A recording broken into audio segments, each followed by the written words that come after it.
On Saturday, July the 31st, 1948, under a blazing summer sky, in the presence of their Majesties the King and Queen, and in a spirit of good fellowship that stirred every one of the 80,000 spectators, the international games of the 14th modern Olympiad began at Wembley.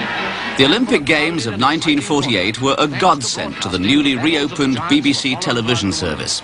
On its doorstep were the world's greatest athletes, and television had the means of bringing live pictures of the Games to sports fans lucky enough to have sets. Behind the Union Jack comes the British contingent, which, in its place of honour as the host at the Games, brings up the very rear of the great athletic procession. These are the pictures that viewers saw in their homes, preserved for us now by a recording method which in those days was still experimental. Now there we've come over very abruptly to outside, because here, before we expected it, is the last torch being brought to the Wembley Stadium, an escort of motorcycle police and cars round it, and in the centre, running very slowly and splendidly and escorted by 4 other athletes, the bearer, John Mark, the bearer of the Olympic torch. And when you take it in the context that here was something brand new, a television service with no track record, a programme of that magnitude, to move in, try and make sense of it all, was really quite a concept.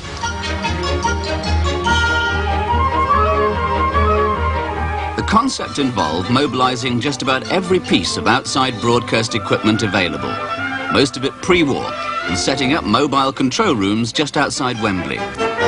Pictures from the stadium and the pool were relayed to a master control nearby. It was a big operation for a very small audience. Only 45,000 homes had television sets, and they were all in the London area. In the stadium, the cameras were Emitrons, used by the BBC since the service began in the 30s. Duncan Anderson was one of the cameramen. As you can see, there are 2 lenses, one of which was the taking lens for the tube, and the other was a viewfinder lens. And because these 2 lenses are separated, there was a parallax error between the 2, which made it slightly awkward for following subjects, because you had to have these lined up dead accurately. And also, this had a normal ground glass screen, optical viewfinder. One advantage, you got an image in colour.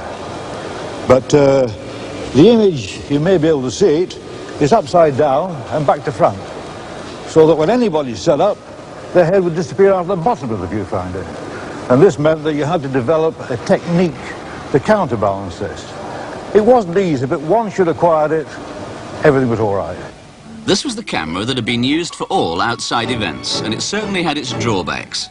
The single lens gave a fixed size of shot, and cameramen used to joke that they could get a nose or an ear in focus, but not both.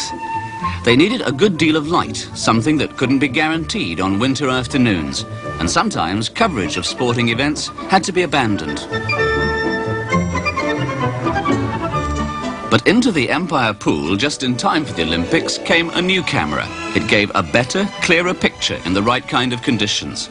The cameraman saw the picture he was taking on a miniature television screen, the right way up. And it had a turret of 3 interchangeable lenses instead of just 1. So, using 2 cameras, a producer now had the choice of 6 different shots. But the gear was still far from perfect, as Alan Chivers recalls. I was in the pool covering swimming on a 3-camera unit, 2 of which were on the swimming, and 1 had to be given up to provide coverage for an interview room.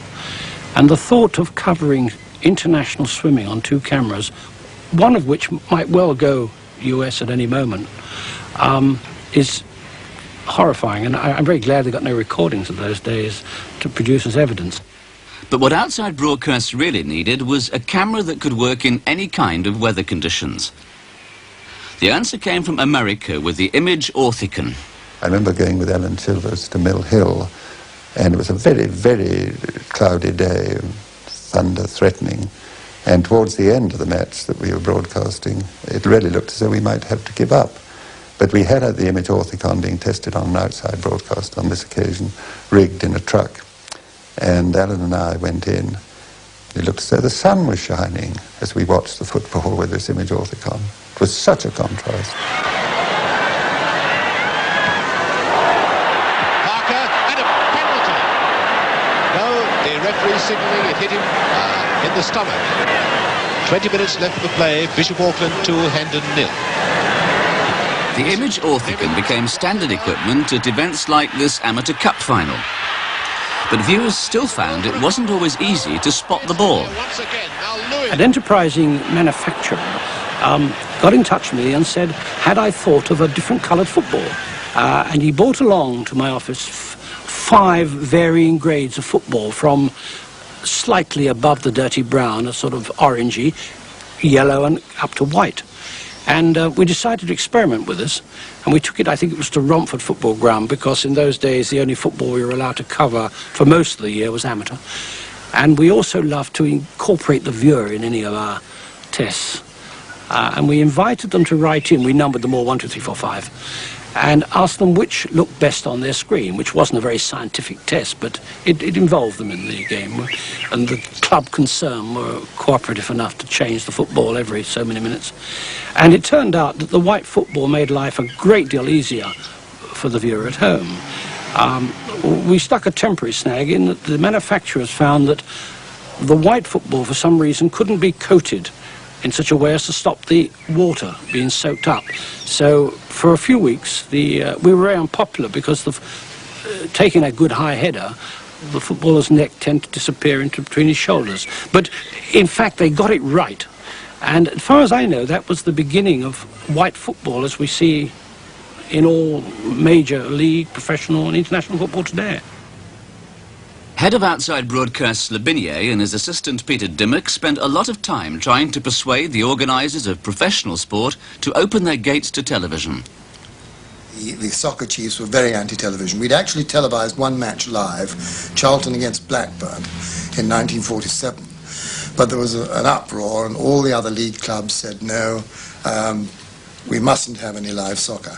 I think it was, well, there were really 2 reasons. One was money, that I think television at that stage we couldn't have afforded to pay the kind of money that would have brought to the screen a thing like Monday Night Football, which is so successful in the United States in peak time.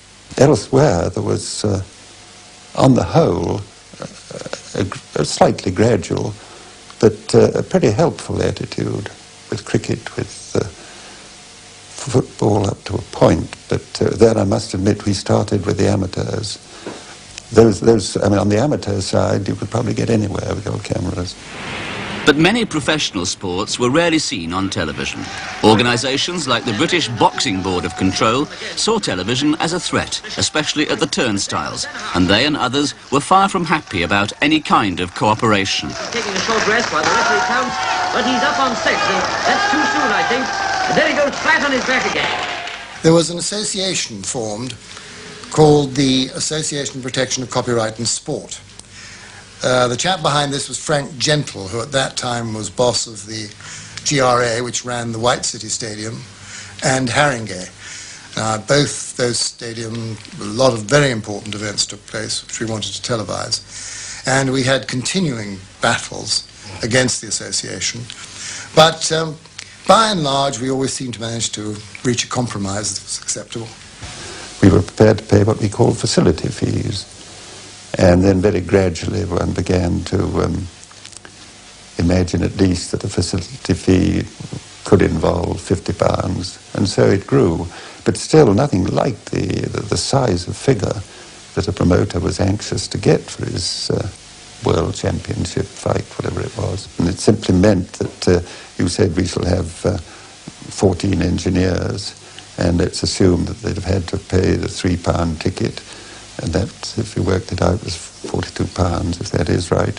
And then you have to park a vehicle, and you round it off to something. And it was called a facilities fee, and not a fee for the right to broadcast. They're all lined up, Blackpool in the dark shirts kicking off for this 1953 Cup Final, and away they go. The facility fee for the Cup Final started at 25 guineas, but by the 1953 final, it had gone up to £80. And by this time as well, the BBC was having to pay £1,000 for the rights to broadcast the match. Out to the great Maestro Matthews himself. And after 20 seconds, a corner to Blackpool. The FA were more far-sighted in a way. They allowed us to do a limited number of matches. Initially we did the second half of the cup final, then we did the whole of the cup final, and we did quite a few FA representative matches and international matches.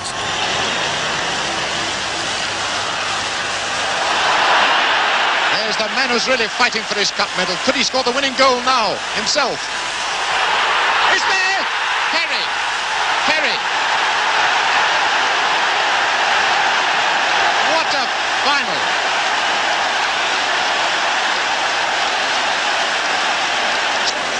There's the man, Matthews. At long last he's done it. Someone's put 4 for Bolton. They've got the score wrong. They've put it 4 each. Good gracious me. Well, that's just how exciting it's been. Fairly early on, one fundamental rule was established, and that whatever we did with multiple use of cameras, and the standard was 3, you should position them so that when you cut from one to the other, you didn't jerk your viewer out of a seat at one end of the stadium to a seat at the other end. So it meant bunching your cameras together so the line of sight was the same, and providing the variation by the different sizes in lenses. And that was fairly consistent in all sports. There'd been cricket on television ever since outside broadcasting began, but it too presented problems over camera positions, as Anthony Craxton discovered at Lord's. I couldn't get a camera looking straight down from wicket to wicket, which was, I felt, the essential for all cricket coverage. And I badly wanted to get a camera on the first balcony, the members' balcony, where all the elderly members used to sit in great state. And after 9 years of trying, the MCC allowed me to put a camera on this balcony on the condition that if the members, the elderly members, didn't like it, it would be removed at lunchtime. Well, in fact, the members were delighted and intrigued and fascinated by having a television camera there, and it remained there, and it remains there now. We always have one, in fact, I think 2 cameras on the central balcony there. And in all other grounds now, we're able to get cameras almost where we want. And I don't think there's any restriction now to the number. See how that turned then? A very vicious ball by Morris.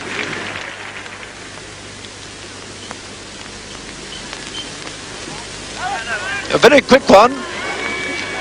Morris might at least get a run out off his over, but no, he won't get a wicket, so it's another one to Bill Edridge. 55 to him. England 128 for 2, and 4 runs needed. Now, will this be caught in one stroke, or...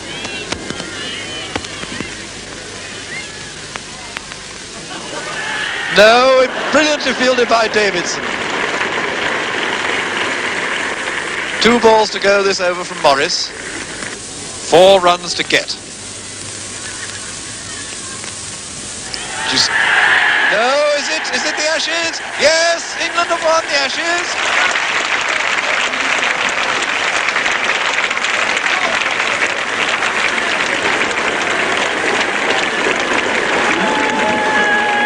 And the race of all time, what a scene here. Because life in those early days was very different to what it is now, because we were all amateurs at the time. I mean, they'd done television cricket in 1938 here at Lord's and also in 1939, but no one remembered that. And so the commentators very much left themselves to find out how to do it. And there was myself, and we had 1 or 2 experts like P.G.H. Fender, who's still alive, God bless him, and Crusoe, R.C. Robertson Glasgow, and Aidan Crawley, and they were the experts, and we just had to go along. They were really concentrating on the 1 or the 2 cameras. They probably had 2 then in those days, and left us to ourselves. And we tried to develop some sort of commentary, and the one thing we were always told is only talk when you can add to the picture, and we were left to, work it out from there. But in 1954, Le Binier issued a masterly document laying down the ground rules for all television sports commentaries. One instruction was build suspense. Well, the direct thing of suspense interest was to persuade the viewer, if you like, at cricket, that in the next over, if both of them scored 5 runs, he'd be the first person to have scored 100 centuries in Test cricket before he was 42 on a Wednesday, or whatever the thing would be.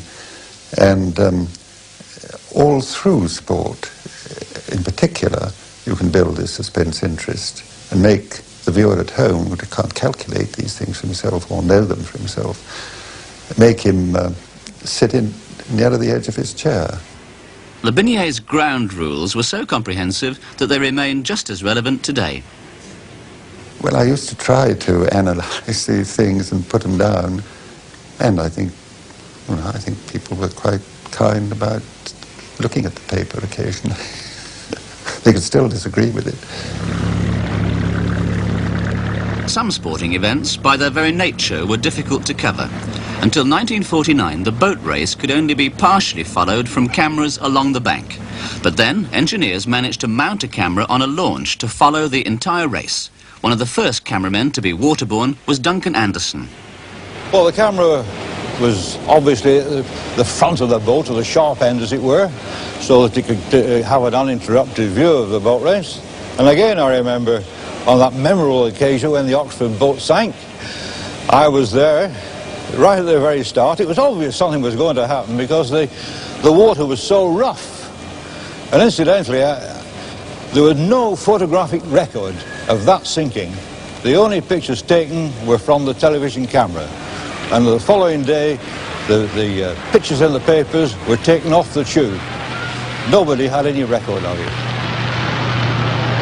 And here you can see the Oxford crew sitting very low in the water. There's only 2.5 inches of freeboard on the side there, and with the waves they've been going through, I think they've taken a terrific lot of water in.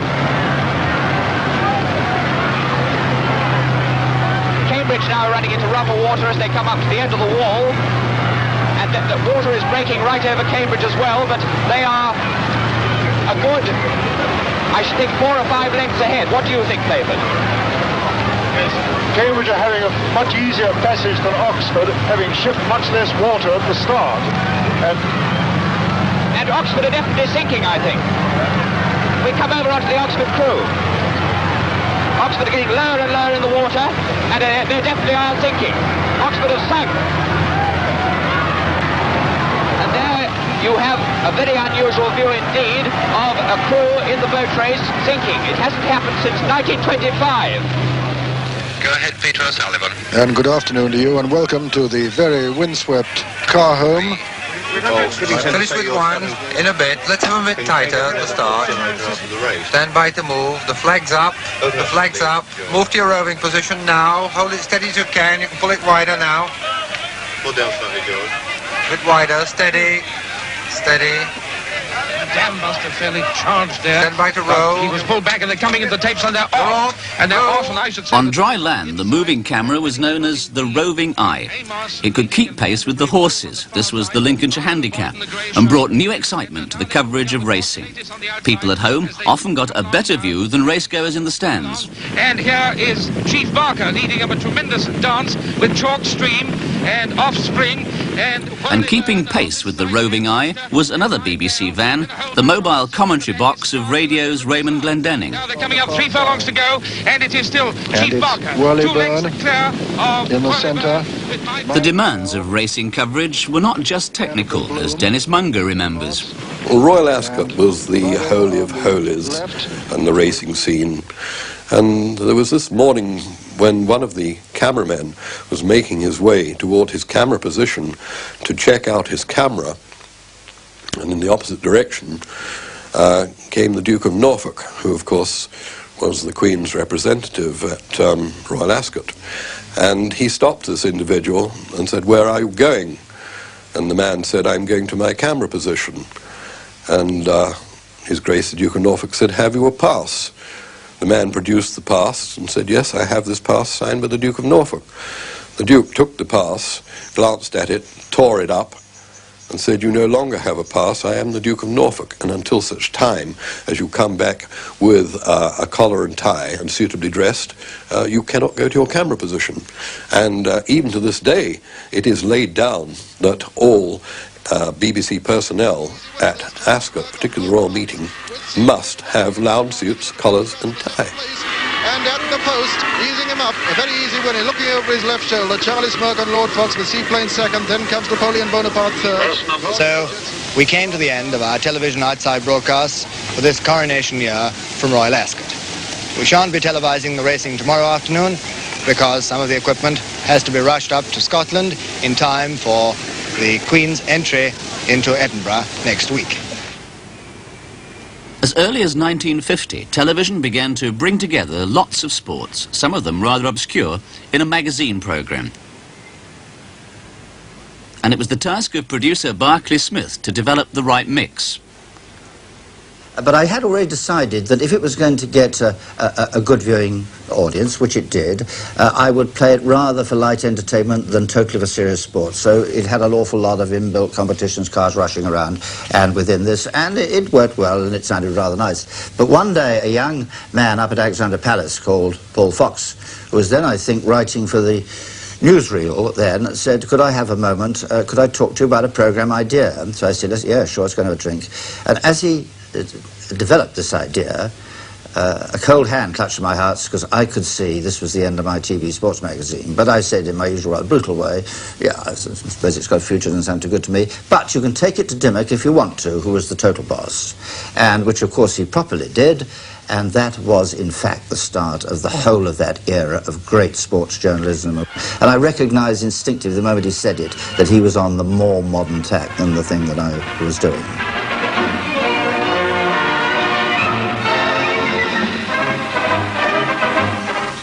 Good evening, welcome to Sports View. Tonight's programme ranges from racing to boxing, from football to skating.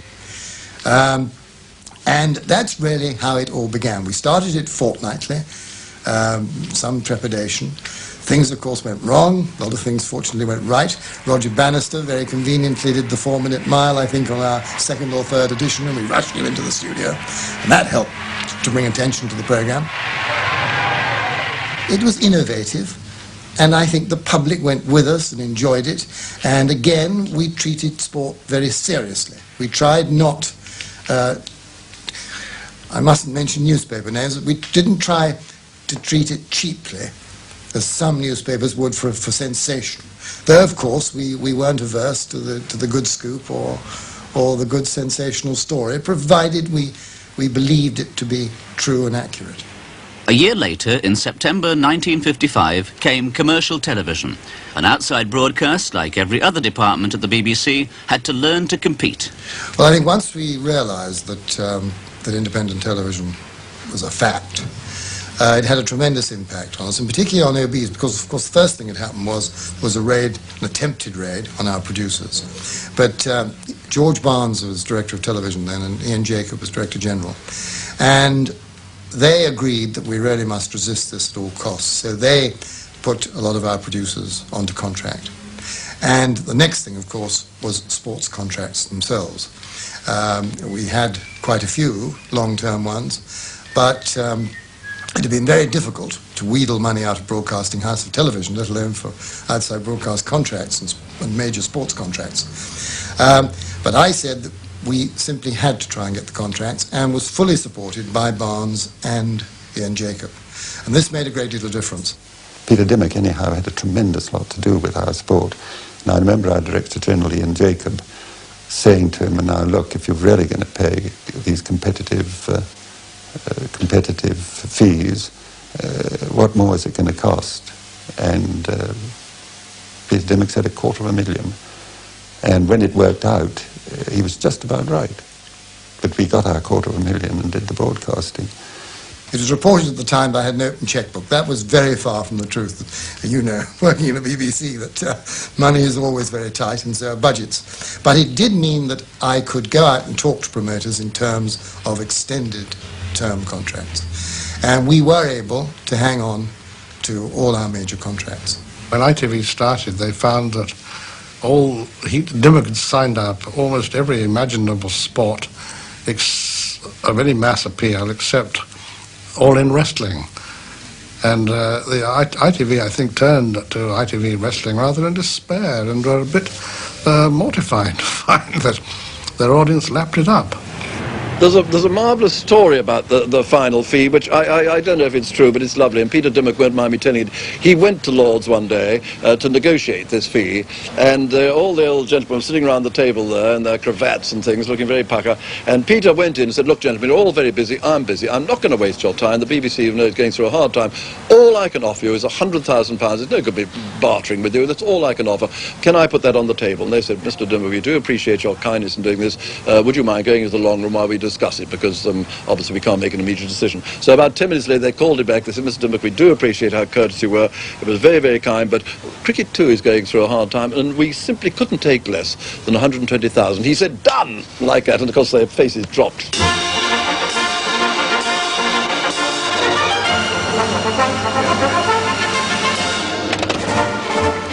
In the decade between the start of commercial television and the coming of colour, outside broadcasts of sport of all kinds increased in quantity, variety and quality. Some minority sports, like show jumping, became vastly more popular simply because they'd been on television. As the techniques of outside broadcasts developed, and as more equipment became available, producers found they could go into greater detail.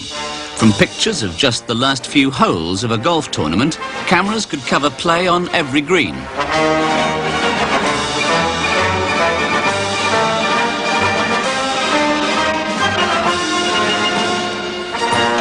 The television network had expanded to serve the whole of the United Kingdom, and with it went the technical ability to relay important events live from any part of the country. Wimbledon, a regular television event since before the war, later became the first sports outside broadcast in colour, a technical advance that gave a tremendous boost to televised sport.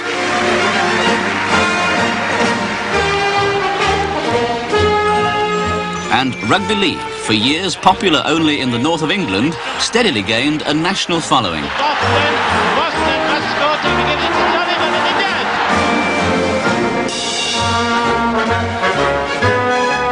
Television became important to many promoters, and in increasing numbers, the sporting venues made permanent arrangements to cater for the outside broadcast cameras.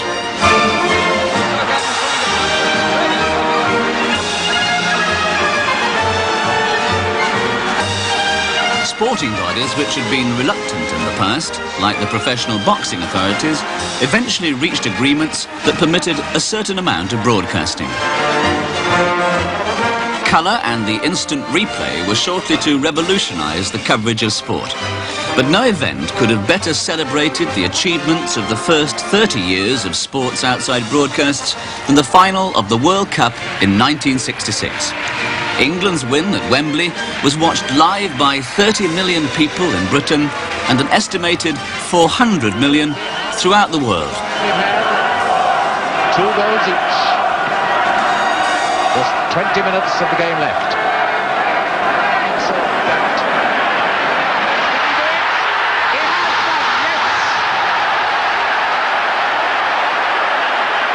yes. No, the linesman says no. The linesman says no. It's a goal. It's a goal. All the Germans go mad at the referee. This line, the linesman who can only speak Russian and Turkish.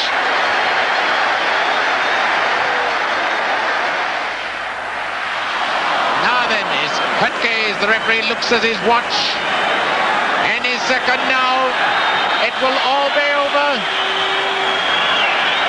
30 seconds by. Our watch and the Germans are going down and they can hardly get up. It's all over, I think. No, it's... And here comes Hurst. He's got... Some people are on the pitch. They think it's all over. It is now. It's there. And Charlton. And the players bring themselves down. 10 seconds to go. Hurst has got a hat-trick. Hurst has got 3. It's all